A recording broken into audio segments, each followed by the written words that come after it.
destaque para a soja principalmente na referência internacional, soja em Chicago, porque há vários cenários, né, várias situações que mostram um momento de pressão negativa. Primeiro, a qualidade das lavouras norte-americanas, que mesmo que na segunda-feira tenha sido mostrado a queda de 1 ponto percentual na qualidade, elas continuam muito boas, né? A dimensão de safras em boas condições é mais elevada do que nós temos historicamente, falando ali a respeito da região.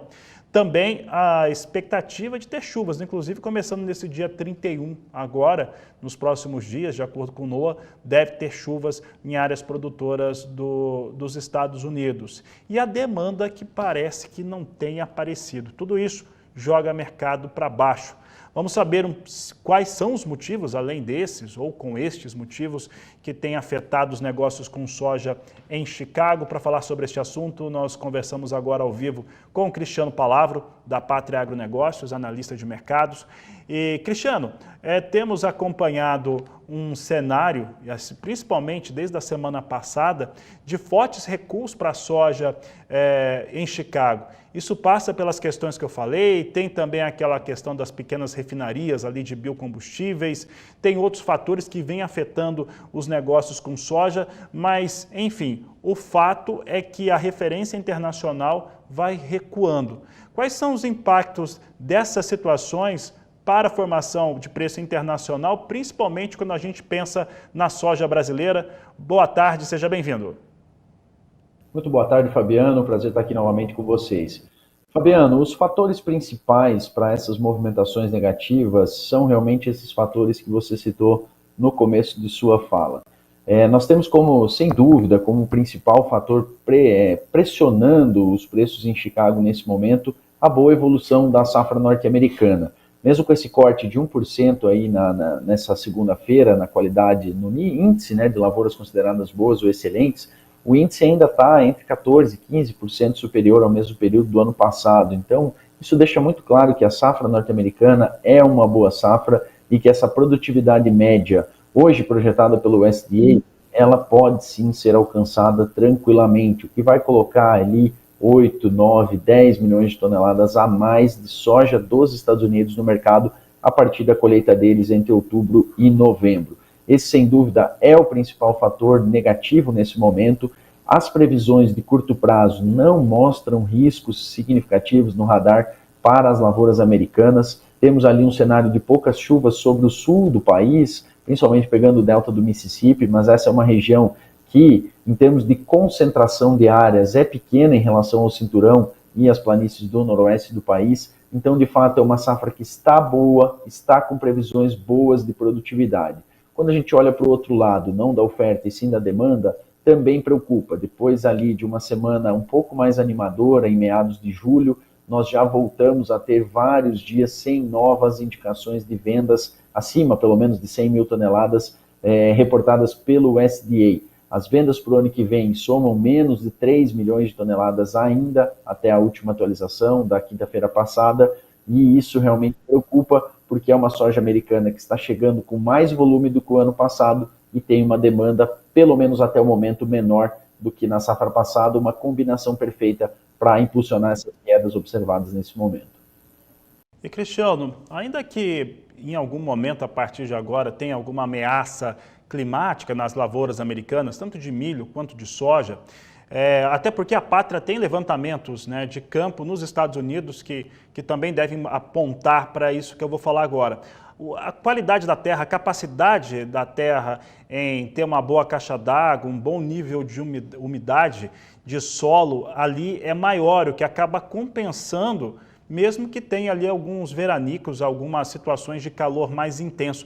Esse pensamento é certo? Isso significa que Estados Unidos devem ter mesmo uma safra muito próxima ao potencial dela? Fabiano, corretíssimo. Realmente a gente teria que ter um cenário muito, muito desastroso daqui para frente para ter uma queda significativa na produtividade norte-americana. Nós, inclusive, temos alguns clientes que produzem aqui no Brasil e têm ainda áreas lá nos Estados Unidos, especialmente na região norte lá do país, que nessa semana comentaram com a gente que se cortasse totalmente a chuva daqui em diante, ainda produziriam lá 80%, 90% do potencial produtivo. Então isso mostra realmente o quão os produtores de lá estão animados com a capacidade produtiva desse ano e o que já se consolidou até agora, uma safra mais adiantada também do que estava nos últimos anos, já mostra que ela vai caminhar aí para um bom potencial, mesmo que pegue aí veranicos de 15, 20 dias. Eu gosto de fazer também um paralelo com o que foi observado na última grande quebra da safra americana, que foi na safra 12-13. Lá a gente teve um período de quase 40 dias, bastante quente, bastante seco, gerou uma euforia muito grande no mercado, que colocou Chicago no maior patamar histórico, né, quando ele bateu próximo dos $18 por bushel, mas naquele ano a quebra de produtividade entre o potencial inicial e o potencial final foi de 10 a 11% apenas. Então você vê, mesmo no ano que teve, levou Chicago ao maior nível histórico, a última grande quebra da safra norte-americana, a quebra de potencial produtivo foi também pequena. Então, realmente, para a gente ter uma quebra significativa nos Estados Unidos em função de seca, é bastante complicado devido a essa boa característica dos solos do país. Cristiano, então a gente está pensando aqui que Estados Unidos vão produzir pelo menos 120 milhões de toneladas, talvez 123, como aponta o potencial, de acordo com o Departamento de Agricultura norte-americano. Então, imaginando que nós vamos ver essa safra americana sendo negociada, e imaginando também que o Laninha, quando estiver em vigor, de fato, aqui na América do Sul, deve proporcionar em boa parte do Brasil, principalmente o Centro-Sul, um cenário mais positivo para a produção, com exclusão ali da parte do Nordeste e até Minas Gerais e também o Sul do Brasil, que os dois vão ficar muito secos, né, muito provavelmente com Laninha, como já aconteceu anteriormente. Como é que fica essa precificação de soja e como se proteger de uma precificação bem mais baixa na safra 24-25? Olha, Fabiano, assim, eu vejo que o impacto da safra americana ele vai acontecer de forma mais significativa sobre essa ponta Chicago, né, sobre a ponta da Bolsa norte-americana. Quando a safra brasileira se estabilizar e se realmente tiver um bom potencial produtivo, além de um impacto que certamente acontece em Chicago, me preocupa também como será a sinalização para os prêmios, né? Hoje nós temos prêmios que se aproximaram de zero ali para os primeiros meses de 2025, voltaram a recuar um pouco nos últimos dias, voltaram a oscilar ali nas casas negativas, porém sem grande intensidade.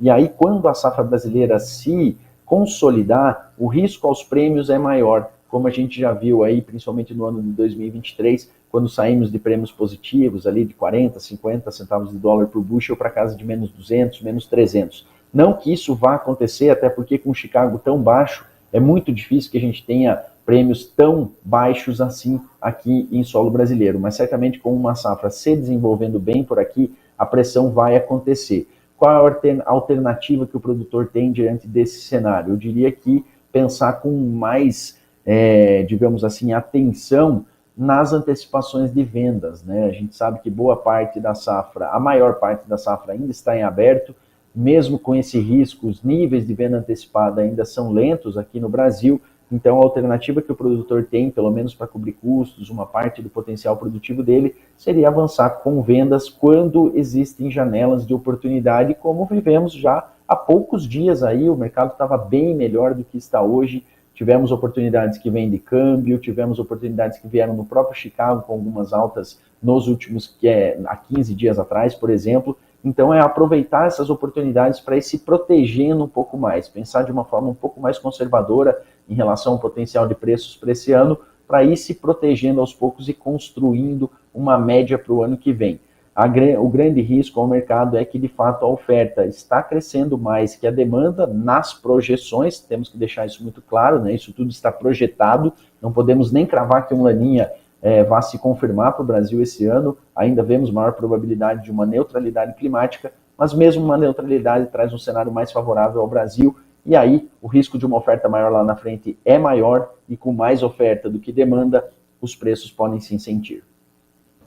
Cristiano, e quando a gente fala de Laninha, né, nós pensamos também na Argentina, que nos períodos em que atuou, acabou quebrando bastante a campanha, né, do país vizinho.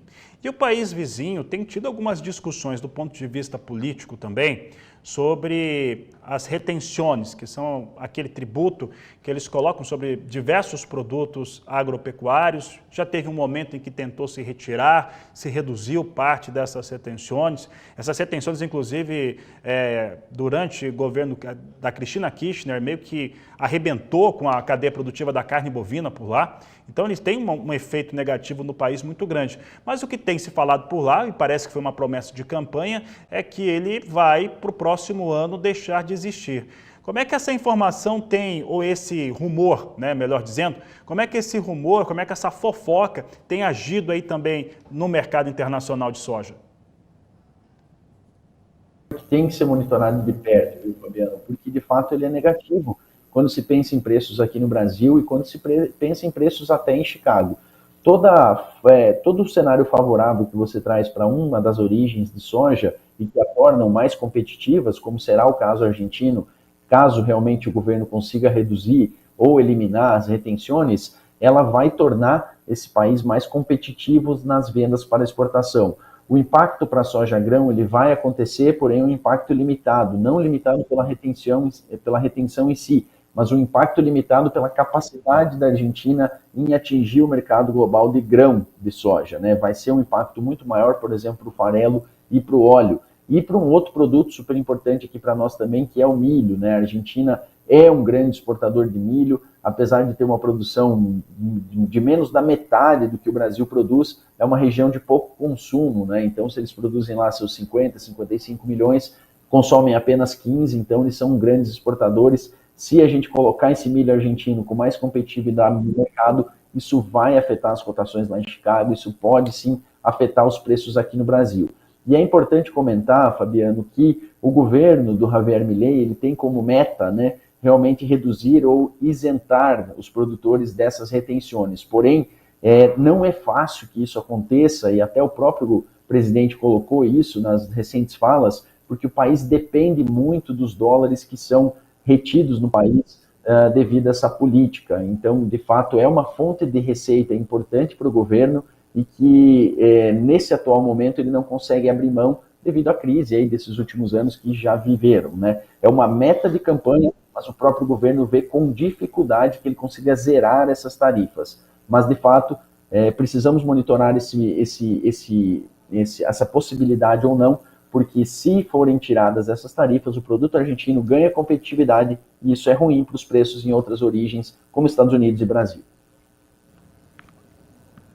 Cristiano, e tudo isso que a gente tem conversado e está conversando agora, ele ocorre também durante um momento diferente sobre a decisão da economia e da política internacional. Quando eu falo política internacional, falo principalmente de Estados Unidos, com uma provável eleição do Donald Trump.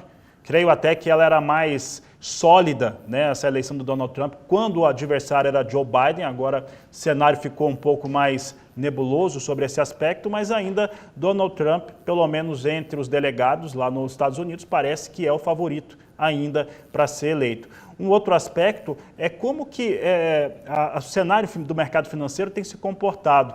Hoje, por exemplo, o Japão subiu, né? A gente viu o Japão subindo a sua taxa de juros de 0,10% para 0,25%.